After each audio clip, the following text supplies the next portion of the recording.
Hello and welcome to the Hispanic Patriot Podcast, the weekly podcast broadcast live from a secret, undisclosed location in the heart of the great all-American state of Colorado.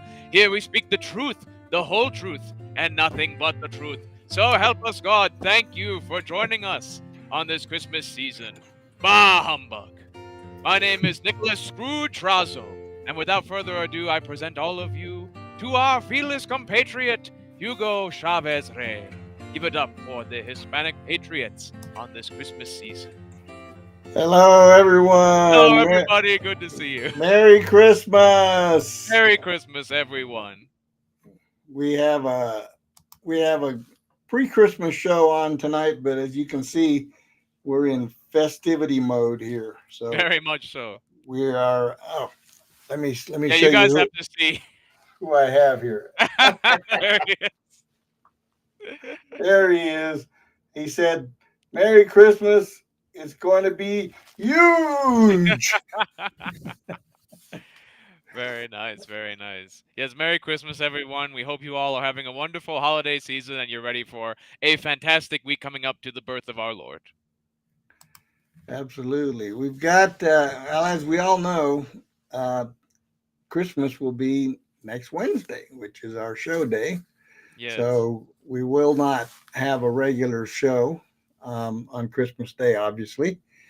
Everyone needs to be enjoying time with their families and friends and just us included. Remembering the reason for the season. That's the top of our list. Basically, what we'll probably do is deliver some sort of Christmas message ahead of time for next week, and then we're gonna have we'll probably have a pre-New Year's show, but probably not a full show. We'll probably just do some messaging for you for both Christmas and New Year's, and then we will hit the ground running in 2025. Absolutely. There was going to be a lot going on. Of course, one of the biggest things coming up in January is the inauguration of President-elect Donald J. Trump and Vice President-elect J.D. Vance. Who you all helped to get elected. You have to all remember that. Yes. So it's going to be an exciting next 30 days. A lot going on, around the scenes, some good, some not so good.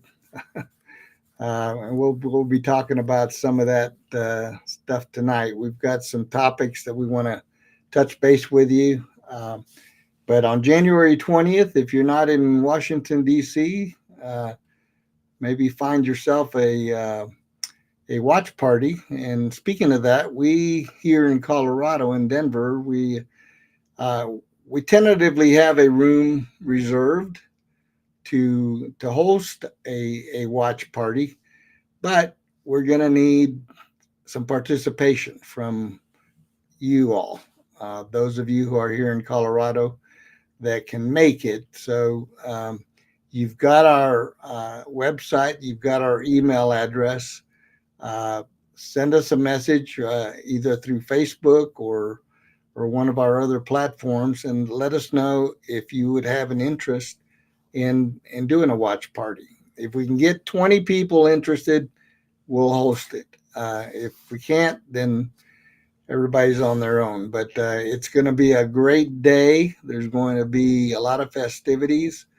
I was at the inauguration in 2017 in Washington, and it was a very cold day when I was there. But I was within a couple of hundred yards of the president, and it was a great event.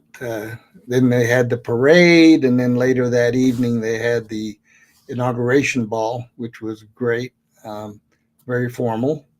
We all wore tux. But and the night before, I was actually at the Latino Ball, which was hosted by some Latino business leaders. So a lot of festivities going on. I was going to try to go this year. I still might if I'm able to secure a sponsor because it's going to be very expensive. As you could And all imagine. and I have, uh, as you probably already know, my mom passed away, so I have a trip planned to Peru in April, which is when her birthday, when her 100th birthday would be, and we were going to do a celebration of life for that. So, unfortunately, I don't have deep pockets, so I can't afford both trips. But if there's a benefactor out there that would like to sponsor me to go to the inauguration, I'll be more than happy to talk to you.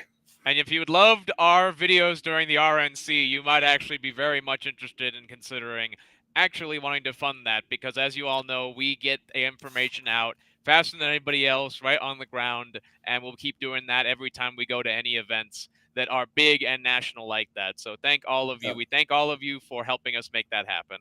Absolutely. So that's a little bit of what's going on right now. We hope everyone is enjoying the Christmas season.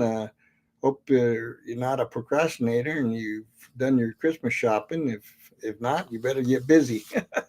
Well, Hugo, Especially, now I guess everyone can get their Christmas presents delivered to their door the night before, right? You know, modern technology and all that. yeah, and I wouldn't count on that. I think right now is probably about the cutoff date for even Amazon because You know, I wish America's Funniest Home Videos, Funniest Home Videos was still around, and they had the, like the cameras that people like to put in front of their doors to see what kind of Christmas mishaps go up these days with those kind of automated delivery services. I would love to see that these days. you're talking about the automated ones. Oh, of course, yeah. You ever Not, see those now? I've Well, you see, seen Hugo, you didn't see samples of the them. you didn't see the news report. They're going to replace Santa with drones. Have you know that? Oh, They're going to no, no, replace no, Santa with no, drones. You know that? not happening. You think No. NORAD's going to allow that? Because we here in Colorado, we track Santa every year. You know that, right? Yep. Up there in NORAD, right here in our own Colorado Springs. So everybody, we always keep things traditional. Keep Santa in Christmas. How about that? Yeah. Absolutely. But yeah, I mean, I was looking uh, at online last night, and pretty much all the vendors, including Amazon, were pretty much at the cutoff. I ordered one gift, and it's due to arrive on the 24th. Oh no. That's it. So anyway, hope everyone has a good, happy Christmas. It's not about the presents. It's about family. It's about our Lord and Savior Jesus Christ. It's His birthday, and regardless of what people say, that whether He was born on December 25th or not, that's not the point. The point is we're celebrating it on that day, and basically, it's a time where the Christian community can unite and thank the Lord for sending His Son to save us all from ourselves. So um, again, I want to wish everyone a very heartfelt Merry Christmas from all of us here at the Hispanic Patriot Podcast, and we wish you the best.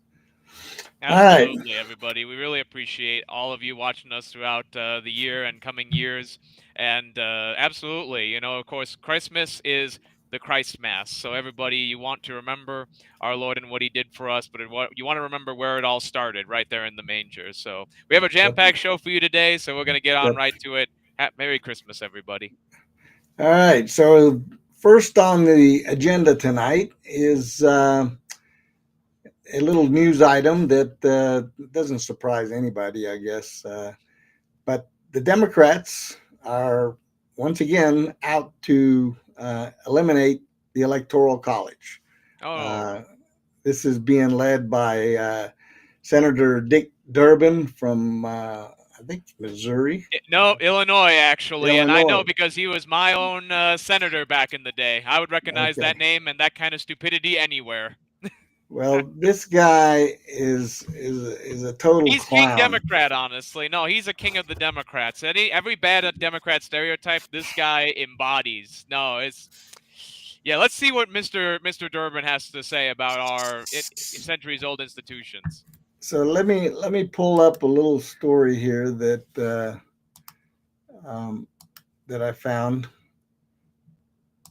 and see if we can discuss it as we go. Um, so Mr. Durbin here is basically uh, proposing a constitutional amendment, um, which he did actually 2 days ago. That would abolish the Electoral College and ensure the country's presidential elections were determined by the popular vote. Now, think about that for a minute. Had they done that for this election, they would have lost. Yeah. So I don't know why they're so interested in it now. yeah, but there's a little known thing called the Constitution, and you can't just put up a bill in the Senate or the House and say we're going to abolish the Electoral College. It doesn't work that way. They can propose it, but it has to go through a constitutional convention, which means that 3/4 of the states would have to vote to approve the amendment to the Constitution. Yeah, it's not automatic just through Congress. They don't have that kind of power. And let me just point out that over 2/3 of the states in the country are red. So, do you think for 1 second that those states are going to vote to eliminate the Electoral College? I Not don't likely. think No, not likely. so. I don't think so. So he has a little co-sponsor, Brian Schatz, of a Democrat from Hawaii. What an unfortunate name. Yeah, Brian Schatz Yeah. and Peter Welch, a We Welcher. got Welch and Schatz. Okay. Welch and Schatz. All right. This inspires confidence right now. We got Dick, Welch, and Schatz, and they want to eliminate the Electoral College. All right. So what they're saying is no one's vote should count for more based on where they live. Well, no one except Dick, Welch, and Schatz. Those are the 3 votes that should count, and everybody else's shouldn't count, I guess. How ignorant can you be? Exactly, eliminating the Electoral College would make it a popularity contest. Well, it must be nice for some of these guys who are from populous states, but I wonder why the guy from Hawaii is picking it up. Yep. And the process is what's important here. The process that has to take place is they can propose, and this is, by the way, not the first time they've tried this. They've tried this in the past and failed, and it's going to fail again. Senator Hawley from Missouri came out and said this has a snowball's chance in hell of succeeding. So it's just interesting conversation, but Article 5 of the Constitution, Congress can send the issue to the states after 2/3 of both the House and Senate approve an amendment. From there, 3/4 of the state legislatures or state ratifying conventions must also approve. So virtually impossible. Okay? Yeah, the effort to do so is so immense that, I mean, like I said, Dick, Welch, and Schatz, none of these 3 guys are unaware that this is impossible, that this is just an attack on the Electoral College without any interest in results. And you know what? We got to take a stand and say no more politicians doing things just to advance ideology. Because let's be honest, what they're doing is wasting our time, they're wasting our taxpayer dollars, and they're not getting anything real done while they're attacking our foundational institutions. I don't think that's real work. You know what? How about this? Let's let them try to change the Constitution and the whole framework of the United States, but every minute they do it, they're not paid for it. Yeah. How about that? How about we do that and see how fast this idea dries up, man? They know this is never going to happen. Like you said, the state legislatures are never going to let it happen. They're never going to be okay with it.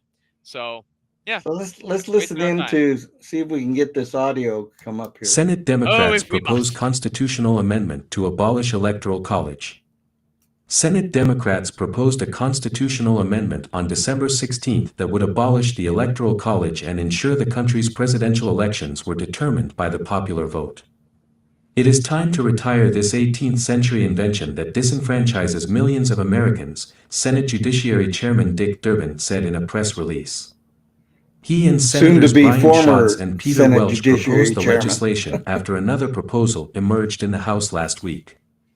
No one's vote should count for more based on where they live, Schatz said in the press release. No, it should only count less. The Electoral College is outdated and it's undemocratic. It's time to end it. Article 2 of the Constitution establishes the Electoral College, which directs states to appoint electors for casting votes for president and vice president.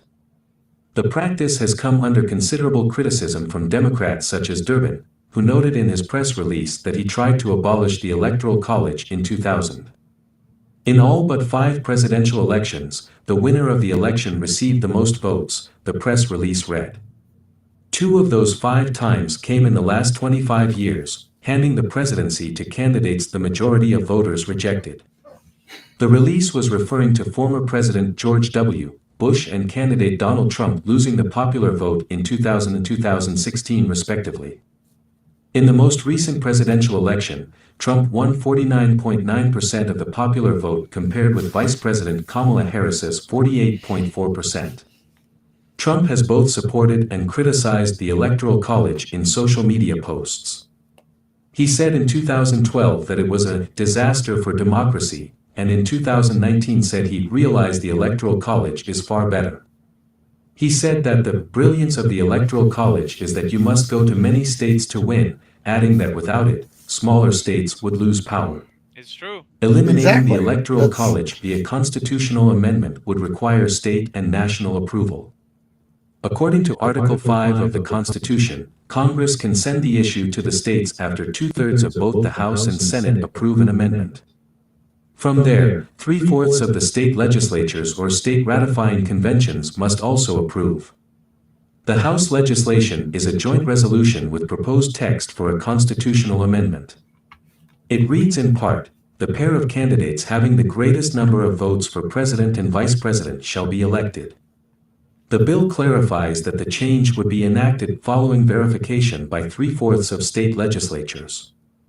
The bill and amendment seem poised to fail with a Republican-dominated Congress next year. In October, Senate Minority Leader Mitch McConnell panned a call by his state's governor to abolish the Electoral College. McConnell said the Electoral College encourages candidates to travel to smaller states. At its core, the Electoral College That's a protects face only a Americans from mother the could whims love. of the majority, something I'm familiar with in the Senate.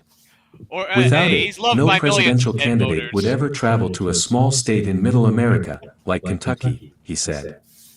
Senate Democrats' press release on December 16 noted that 17 states and the District of Columbia have joined a national plan to bypass the Electoral College by agreeing to allocate its electoral votes to whichever candidate wins the nationwide popular vote. I guess Yeah, they're it not. could have been Trump if that's the case. I guess they're not very good at math. 17 out of 50 is nowhere near 3/4. No, it isn't.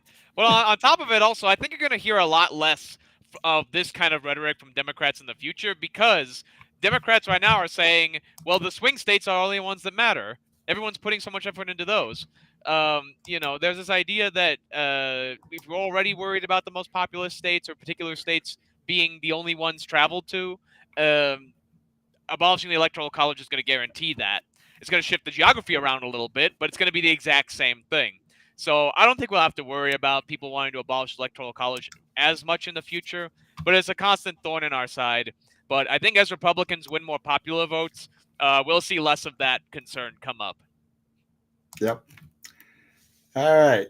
So now we have a story. Enough of that. We'll be watching, but in reality, there's no way this thing has any legs. So I don't think Dick Welch and Schatz have any chance. I think in heck about it. Dick Durban, as I call him, is basically just howling at the moon because Yeah. he wants screen time, and he wants. He's an old-style Democrat. He was very bitter and angry at the DNC, which y'all can watch our DNC coverage in the link below. But yeah, he was very bitter during the whole thing, and yeah, like I said, he was my senator back in Illinois. Dick Durban is the quintessential hateable Democrat that we all love. Yep. You know, he just, yeah. I'm glad he's not my senator anymore. Even the Democrats out here are better. That's really saying something. Now we move on to a good news story. Yes. And the good news story of the day is President-elect Trump holding a press briefing at Mar-a-Lago, and a Japanese businessman that pledged, get this, 100 billion with a B, $100 billion investment in the United States, which would bring 100,000 new high-paying jobs. Wow. And President Trump isn't even in office. But this is, I was watching the press conference, but it's really interesting what happens. Well, let's tune in a little bit to what President Trump had to say during this particular event. We'll be talking to the representatives, Zelensky and representatives from Ukraine. We got to stop it. It's carnage. What about the fear here at home of the drones? Good to see you. Thank you. Good to see you. Good to see you. Can you comment on the drones that are flying around New Jersey ports? It seems like the American people have a big disconnect. The government knows what is happening. Look, our military knows where they took off from. Oh, they're talking about if it's a garage, they can go right into now. that garage. They know where it came from and where it went. It went to the wrong. Hold on. That's all right. Increased small business owners gave it. Here we go. That SoftBank will be investing $100 billion in America, creating 100,000 American jobs at a minimum. And he's doing this because he feels very optimistic about our country since the election. And many other people are also coming in with tremendous amounts of money. You probably noticed that a poll was just taken. It's business is literally in 39 years, there's been nothing like it. It's been the biggest increase. Small business owners gave it a 41% jump. It's the biggest jump that we've had in 39 years. And nobody's ever seen anything like it. And it's just, they're very optimistic. This historic investment is a monumental demonstration of confidence in America's future, and it will help ensure that artificial intelligence, emerging technologies, and other industries of tomorrow are built, created, and grown right here in the USA. And one of the Folks, this is what you call getting things done. Leadership. Remember that? He is not even in office yet, and look what he's already accomplishing. And as you've probably seen on the news, all the tech guys have been coming to Mar-a-Lago with hat in hand. Trudeau came down from Canada. The president of Mexico has reached out to him. And then a little bit later, we're going to see how he was received in Paris at the rededication of the Notre Dame Cathedral. beautiful things about Masa is he's very much involved with emerging technology, probably knows it maybe better than almost anybody.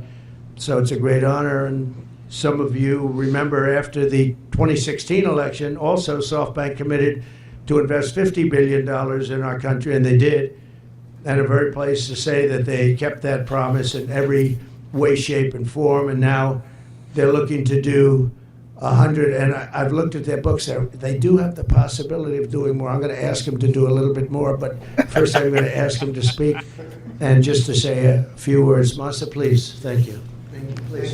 Thank you very much. Very nice. Now, also, y'all need to know about this guy, Masayoshi Son, actually. Thank you so much. I'm very, very excited. I would really... With who? With Jack Ma, who is the richest man in China. He also, Masayoshi here actually went to Berkeley. So he has a lot of American connections. He's also a third generation or fourth generation Korean Japanese, which is an interesting group. So this gentleman has a lot of connection that Trump can draw upon, because when you know people, when you see people as more than just like the Democrats see them, numbers and ethnicities and division. Trump sees, and the kind of Trumpian leadership and the movement sees people's unique perspectives, how they uniquely bring something to the United States, because that's what the United States is all about. So to know and reach out to a guy like this, who has connections in China, who has connections with Elon Musk, who I think probably is one of the people who helped bring this meeting together.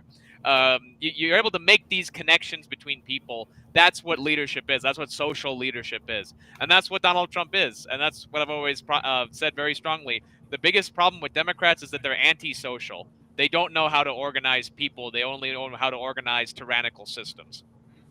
Let's listen into what this gentleman Masayoshi has to say. Yeah. I'd like to celebrate the great victory of President Trump. And my confidence level to the economy of the United States has tremendously increased with his victory. So because of that, as opposed to senile Joe, I'm now excited to commit this $100 billion and 100,000 jobs into the United States. This is double of last time, as President Trump said. Because I say, oh, President Trump is a double down president. I'm going to have to double down. $100 billion and 100,000 jobs. This is, my confidence level, because that has doubled down. So I am truly excited to make this happen. And of course, business is important, technology is important. But one more thing I'm really hoping is that this President Trump would make the world, bring the world into peace again. That's my additional hope. And I think he will actually make it happen. So anyway, I'm excited to go, and we were discussing, and President Trump said, Masa, double down is not enough. Maybe, go for more, right? I'm going to ask him right now, would you make it $200 billion? And say, he can actually, believe it or not, he can actually afford to do that. Would you do that? Well, my promise is 100, but he's now asking to do more. I think you gotta love President Trump.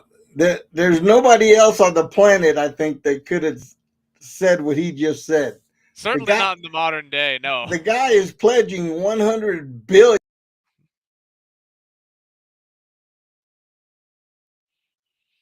Oh no, I hope we didn't lose Hugo here. That'd be terrible if we did. Oh, here we are. Get a short delay, you're good. Oh, you really do. With your support, I will try to make it happen. That's good. Look at that. He'll make it happen. $200 billion investment. He is a great negotiator. He's a brilliant guy and did an unbelievable job, and the people of Japan and all over the world are very proud of him. They have tremendous respect for him. So when he does what he just did, and are you hearing that I'd be humming? surprised if what didn't. I think it's coming from the video. Say you'll try. Is it? I know you'll do it. Yep. Oh my goodness. Like you said, only Trump could negotiate a deal And like your that. support, though. You'll have my support. Oh, fantastic. Thank you, Masa, very much. Fantastic. Appreciate it. Thank you. Thank Do you. you want to Great say hello event. to the people of Japan who are all watching? Well, I'm sure our people in the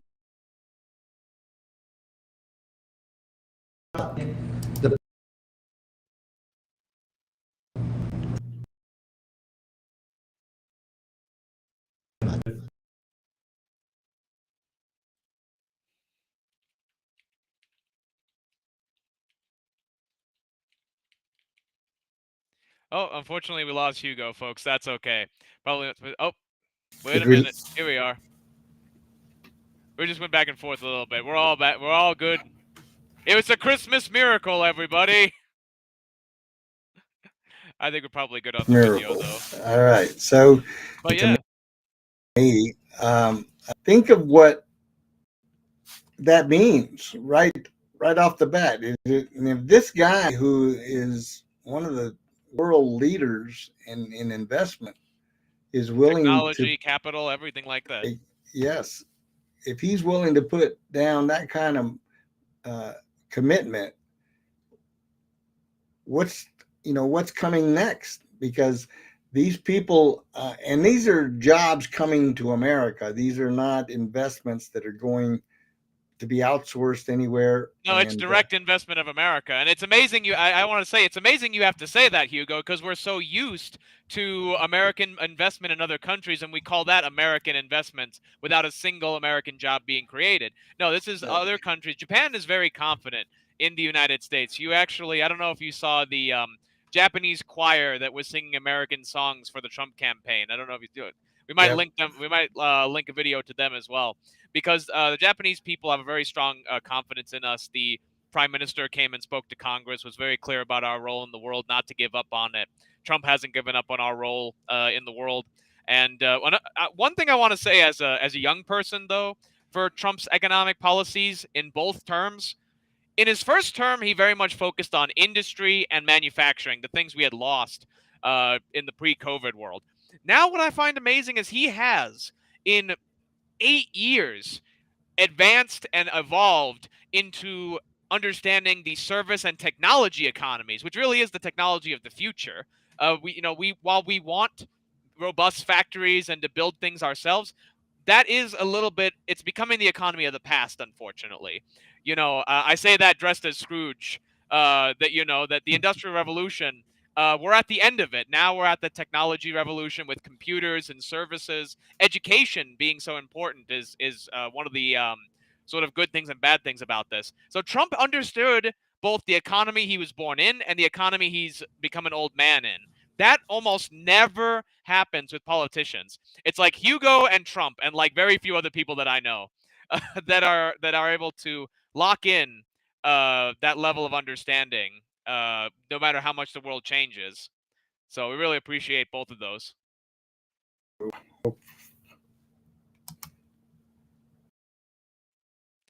And absolutely, we really do hope that everybody out there appreciates this holiday season. The older people in your lives who also have that very, very rare trait of being able to roll with the world, being able to see the world for how it is, not as sort of how they used to see it. You good, Hugo? I think I'm good. And you look a lot better and you sound a lot better, so that's good. I thought I'm having some issues with my connection here. That's all right. I guess it's on my end. That's okay. So. Your voice is the best thing we need right now. So, but yeah, so that's my Masayoshi right there. Again, brilliant, very sort of underrated giant in the tech and information field. Again, kind of right up there with Elon Musk, right up there with Jack Ma and all these people who are well known in investing out of Asia and in Asia. Actually, yeah, what's quite funny is actually some of the records that Masayoshi set during his heyday of investment and all this stuff, Elon Musk actually broke some of those records. So it's quite interesting to see the interplay between all these guys. Yep, absolutely. So that was just a little bit. That press conference at Mar-a-Lago went on for over an hour. Yeah, I bet that was more press conference time than Biden and Kamala put out together. Yeah. Well, that's what one of the commentators was saying is this is the difference between President Trump and so-called President Biden, in the sense that Trump in his transition has already spoken to the media more than Biden has done in his 4 years in office. They call him a president. I don't exactly know what he's presided over this entire time. I have no idea. Maybe the cackling hen, maybe. That's about... Maybe Nancy Pelosi's ice cream trough, Oh, my goodness. Yeah. Well, anyway, that's some good news. There's obviously more out there about President Trump. That'll be the tip of the iceberg only. It really will be only the tip of the iceberg. I thought that particular announcement was worth was worth mentioning and highlighting because it's, as President Trump would say, huge. Is huge. There we go. And we'll keep you updated on other foreign investments that come into the United States, courtesy of Donald Trump, as we go through the years of the second term. Coming up very shortly, in only a month and a couple of days. All right. Now we come to the karma portion of the show. They say karma is but after this story, let's- you might think differently. Let's listen in on what's taking place. This is going to change your life, gang. You can't afford to miss it. Click on that link below right now. It is now official. After a thorough investigation, a House committee has recommended that Liz Cheney face a criminal investigation related to witness tampering as vice chair of the illegally established and now defunct Select Committee on January 6. We now know that Liz Cheney was indeed in secret communications with their star witness, Cassidy Hutchinson. We actually have the text messages shared between Cheney and Hutchinson, where Cheney coached her on what to Honest, Liz? No way. This is honestly say before her awful. testimony. She reportedly went so far as to actually get Hutchinson to change her testimony in these communications, bypass Hutchinson's lawyers. In other words, Cheney coached the star witness of the J6 committee. I mean, if it just doesn't get more crooked and corrupt than that. Allegedly, of course. But that is the very definition, if it turns out to be the case, of witness tampering. But it's all par for the course for that ridiculous kangaroo committee as a whole that consistently and deliberately hid evidence that would have exonerated President Trump, such as his request for 10,000 National Guard troops to protect the Capitol building. That little detail would, after all, have destroyed their whole case against President Trump. I mean, the call for 10,000 National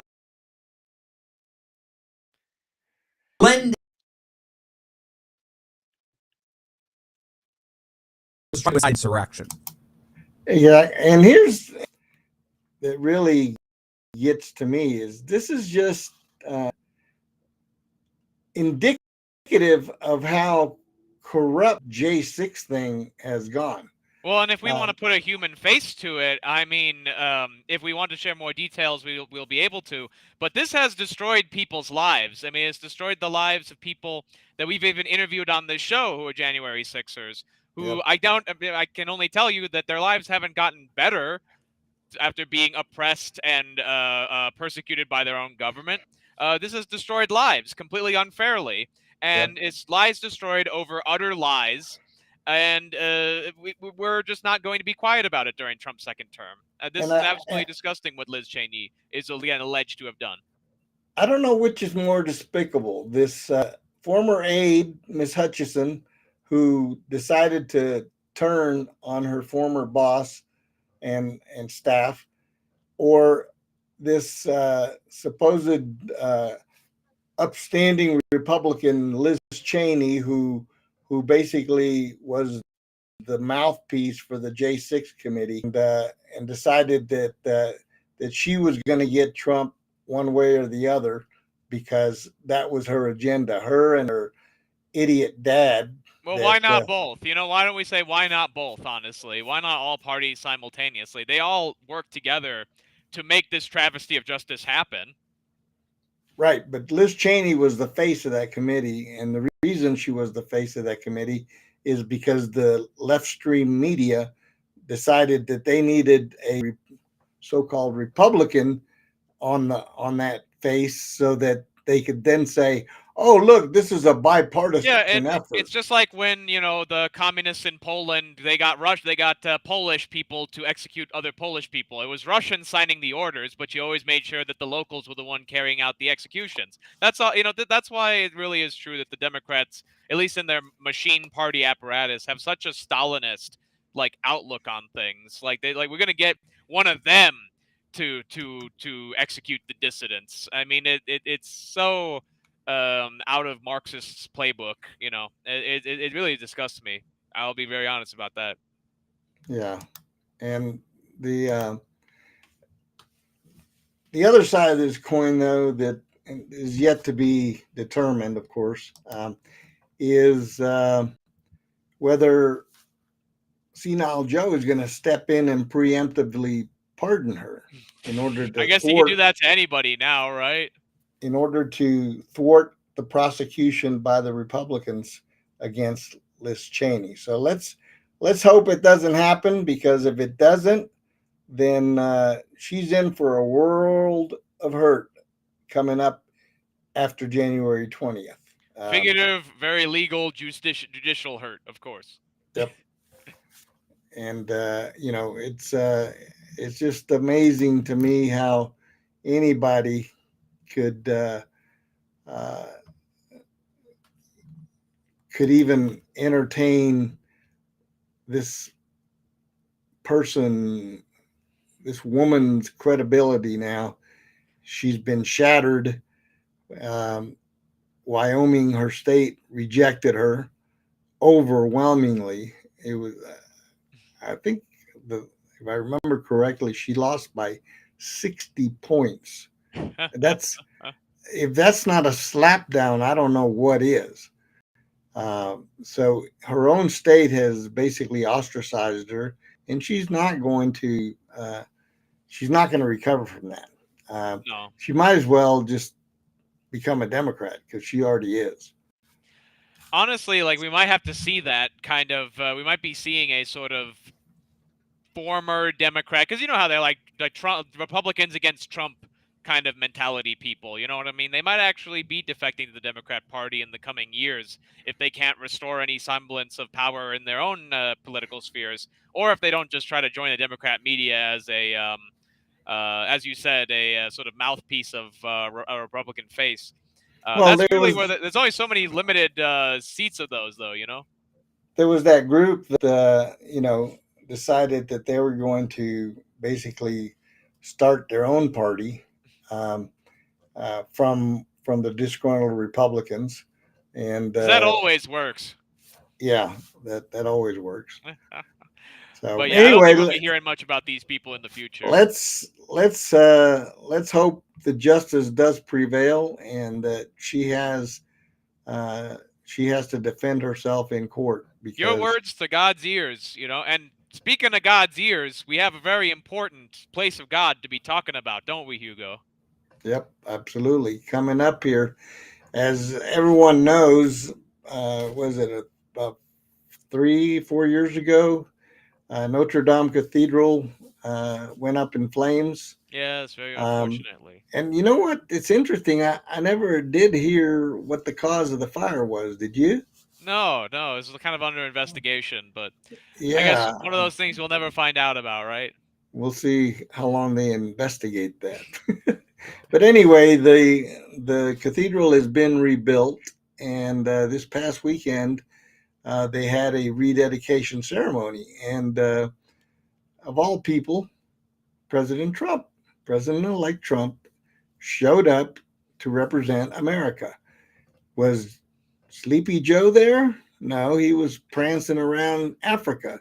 Was Kamala there? No. He's falling asleep in Africa at the time, actually. She was busy vacationing in Hawaii after her resounding rejection by the American people. On a tropical island somewhere. Yep. We might actually have some more content from that coming up, folks. You'll have to stay tuned for that. So there was this scene that I ran across that I thought, was quite interesting, and basically, it's how President Trump was received by world leaders. Let's take a look.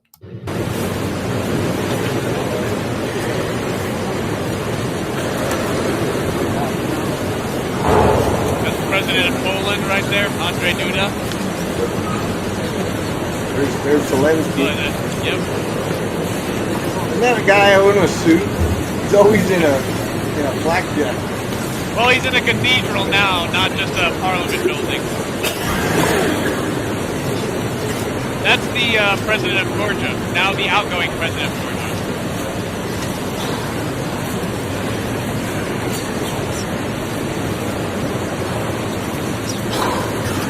at those smiles. We're shaking the hand of the most powerful man on the planet.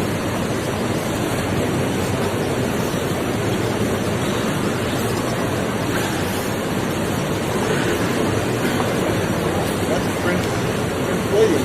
Because most of the NATO leaders are there. There's Prince William right there. And if I'm not mistaken, I think the guy next to him might be the King of Belgium. Yeah, you're right. Good evening, I'm John Yang. The embers of Notre Dame Cathedral were still smoldering in April 2019 when French President Emmanuel Macron vowed to rebuild the centuries-old Gothic monument to be more beautiful than before and to do it in 5 years. It struck some as wildly unrealistic. But today, 5.5 years and $900 million later, Macron's promise has been fulfilled.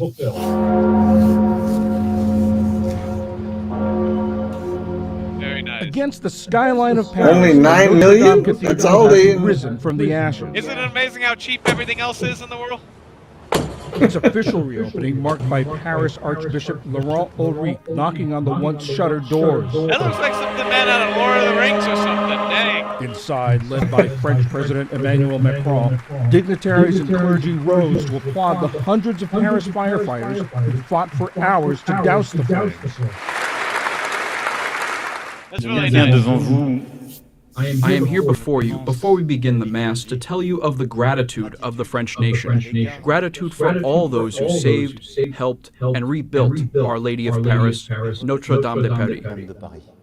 For nearly 900 years it had survived the French Revolution, the Franco-Prussian War, and World War II, only to be devastated in April 2019 by a massive fire.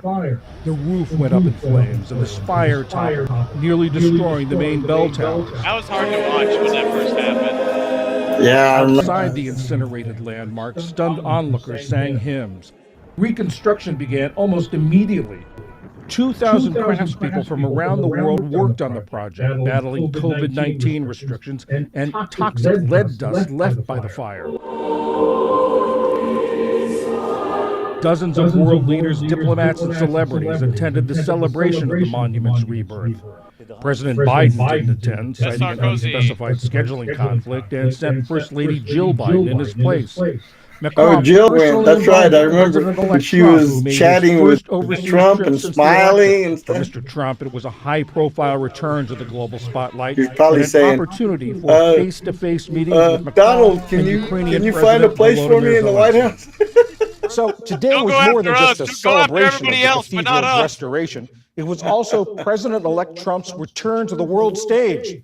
Heather Conley is a senior advisor to the German Marshall Fund. She was Deputy Secretary of State for European Affairs in the All German. right, there we go. That's beautiful right there. And actually, I want to bring a little quick foreign policy perspective in on this.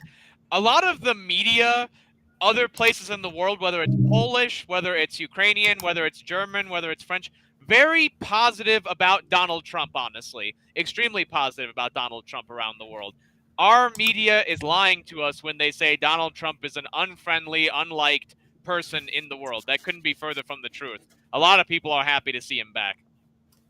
Yeah, and for good reason. I mean, they need and they want a strong America. They want it.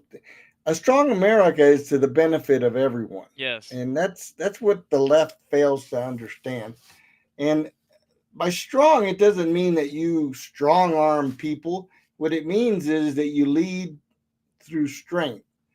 Peace through strength. That was President Reagan's slogan, and President Trump adopted it very well. It's true. Peace through strength. And that strength is also coming from the fact that our people right now, the lack of strength right now is coming from the fact that our people have to spend fortunes on groceries that they can't afford, that they can't buy a home, that there's so many things that we don't feel we have a future for in America. If you don't have a strong future, you don't have a strong country. That's why no matter how great Russia or China pretends it is, it's never great. North Korea is never great. They can't even feed their people. Their people don't even have indoor plumbing for the most part. They're not providing for their people. We have provided for our people so good that we could literally be asleep at the wheel for 30, 40 years, however long it's been, wherever you want to put the pin of where America fell asleep at the wheel. We have been asleep at the wheel for decades, everybody agrees, and we're still the greatest country on earth. Most countries and empires would have fallen by now, but we built up such an amazing surplus of greatness that we were able to put it on the shelf for that long and still take it back up and still be great. So I want everyone to remember that is that's one reason America is great. Why we say that so often is because we can take punches that nobody else can. It's not just we can build, it's that we can get back up after being knocked down as well. So that's really inspiring. We have to remember that as well. Strong America is a strong world. Yep. All right. And now on to some sad news. As we all heard a couple days ago, another school shooting up in Wisconsin. Yes. The Abundant Life Christian School with a terrible tragedy.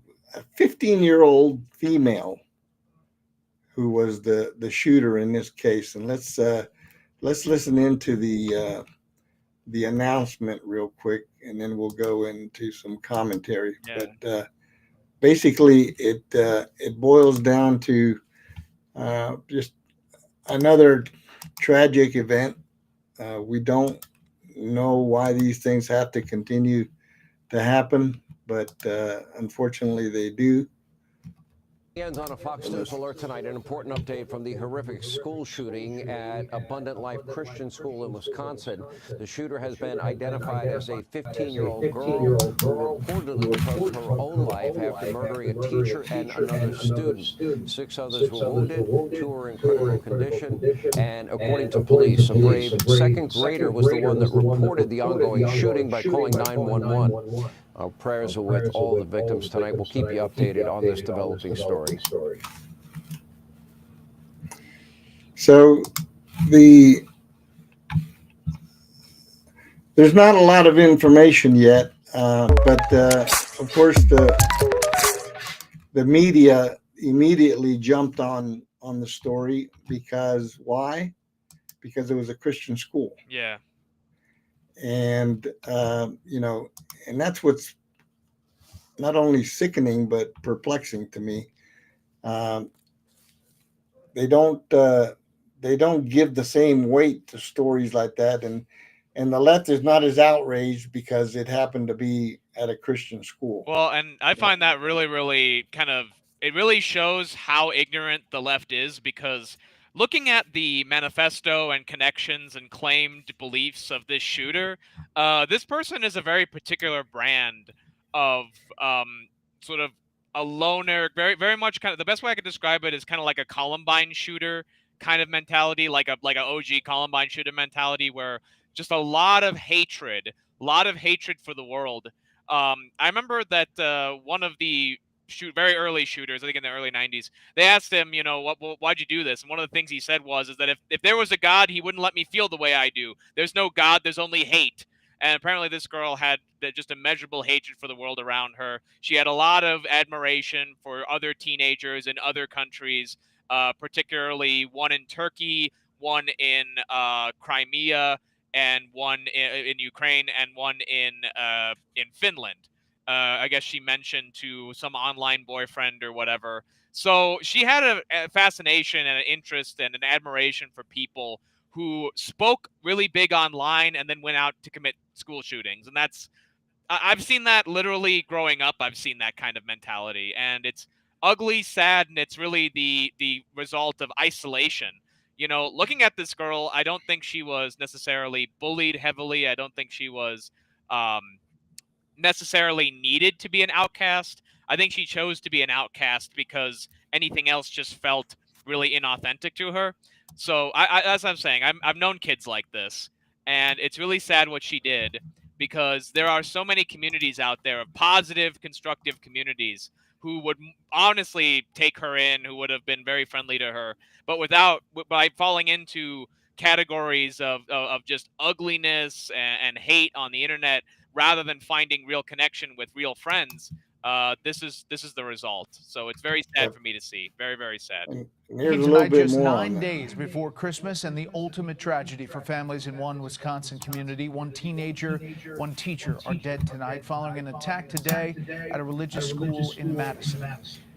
Shooter's dead too. He was also a student. 2 people are hospitalized with life-threatening injuries, a motive not known. Correspondent Garrett Tenney is in Madison with the story tonight. Good evening, Garrett. Yeah, Brett, the alleged shooter in this case is a 17-year-old girl who is a student at the Abundant Life Christian School. That's according to the Associated Press, citing a single law enforcement official. Police say shortly before 11 a.m. this morning, the shooter, armed with a handgun, opened fire, killing a teacher, a student, and injuring 6 other students, including 2 who remain in life-threatening condition. When officers arrived at this small private Christian school, the shooter was already dead in an apparent suicide. Here is one of the many terrified parents who rushed to campus. You don't think you're going to go through this. I bring my daughter to school knowing well that this happens in the world, that people are struggling, and I pray for my daughter's safety.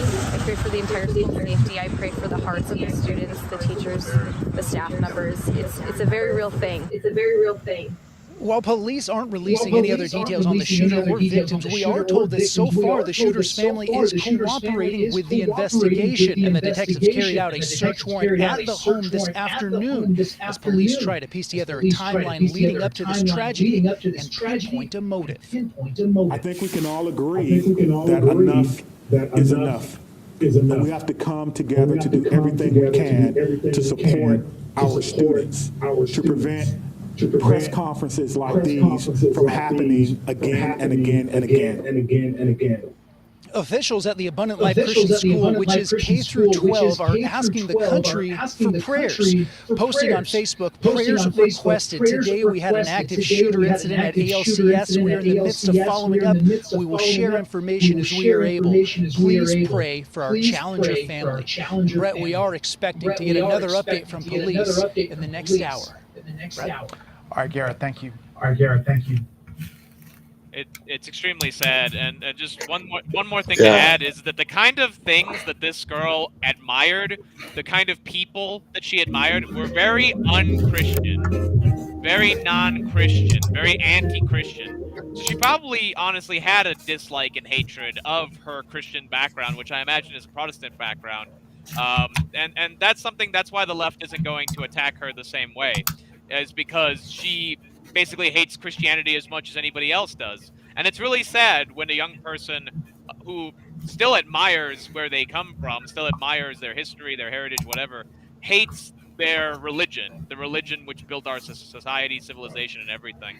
So again, this shooting makes me very sad. It's very sad to see people fall into that hatred and irrationality. So if anybody's seeking that kind of thing or sees that behavior, definitely don't let it go. Try to make sure that people know that they're loved and supported. Absolutely. And you know, the sad part of it is all that it's happening so close to Christmas. So families are shattered. At least 2 families are shattered already. So we want 3 to pray now. for them. 3 if you want to pray for them. count. You know, definitely. You know, our thoughts and prayers are with all those affected, those who did perish in the incident, and we just hope that you know, something good can come out of it. That's about the best thing we can say. One good thing I hope comes out of it is I want to say something very strongly before we go. Don't ignore women going through those kind of mental health issues. We're used to men being mass shooters. We're used to that kind of thing. Women and trans people who are becoming women, whatever, girls are becoming more likely to be shooters. So please don't ignore women going through that kind of stuff too. Just wanted to get that out there a little bit. Yep. And the music is playing, so that means that we're almost out of time. So once again, we want to wish everyone a very very Merry Christmas, a blessed Christmas. Remember, folks, it's not about the gifts. It's about the time you spent with your family. It's about the time we spend reminiscing about the reason for the season and understanding how we worship. And we hope that you will take time to worship during this season. Stay tuned for some Christmas messages between now and Christmas Day. And then we'll proceed on through the New Year's holiday and then come back full force after New Year's. So again, Merry Christmas to everyone. We hope that your Christmas is blessed and that you will pay homage to the real reason for the season. Yes, you being with your family together is gift enough. Yep. So thank you all for tuning in tonight. We hope you enjoyed the show. And remember to like us on YouTube and Rumble and Twitter. And share us with your friends. Don't forget that. And yep. And if you're listening in Colorado, if you're interested in a watch party for the inauguration, let us know so that we can secure that event. So thank you all for tuning in tonight. God bless you. God bless America. And God bless us, everyone. Millions.